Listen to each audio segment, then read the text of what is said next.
โอเคพอถึงเวลาไฟก็จะติดสวัสดีครับแบกเป้เซอร์นะครับวันนี้เราก็ซื้อของออนไลน์มาอีกแล้วนะครับเดี๋ยวเรามาฉีกซองกันเลยนะครับ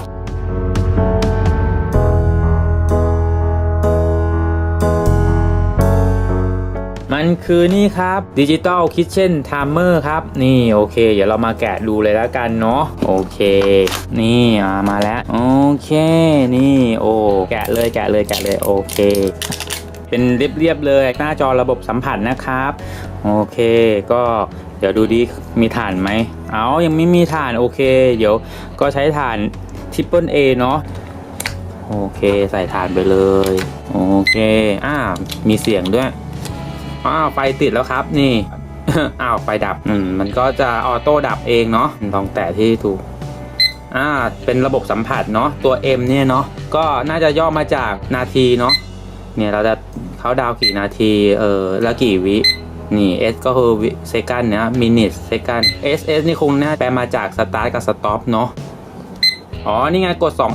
2ปุ่มพร้อมกันเนี่ยจะเป็นการรีเซ็ตจับเวลาที่1นาทีแล้วกันเนาะโอเคเราจับเวลาที่1นาทีสตาร์ท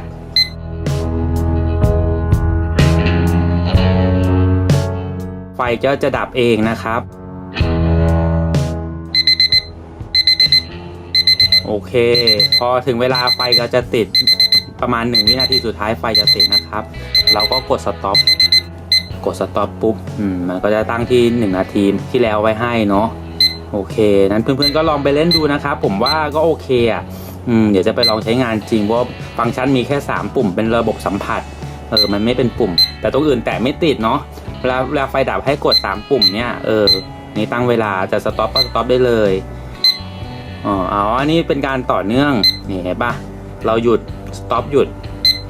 เวลายังดำเนินต่อไปโอเคเพราะนั้นก็ใช้งานไม่ยากเนาะแล้วรีเซ็ตก็กด2ปุ่มพร้อมกันเนาะโอเคผมว่าโอเคก็สะดวกดีมีขาตั้งด้วยนี่เห็นปะด้านหลังเป็นแม่เหล็กเนี่ยไว้เราติดกับตู้เย็นเนาะหรือว่าตู้กับข้าวที่เป็นโลหะผมว่าก็สะดวกดีเป็นแม่เหล็ก2อันเดี๋ยวผมจะลองไปใช้ตั้งเวลาทำอาหารดูนะครับพบกันใหม่นะครับบ๊ายบา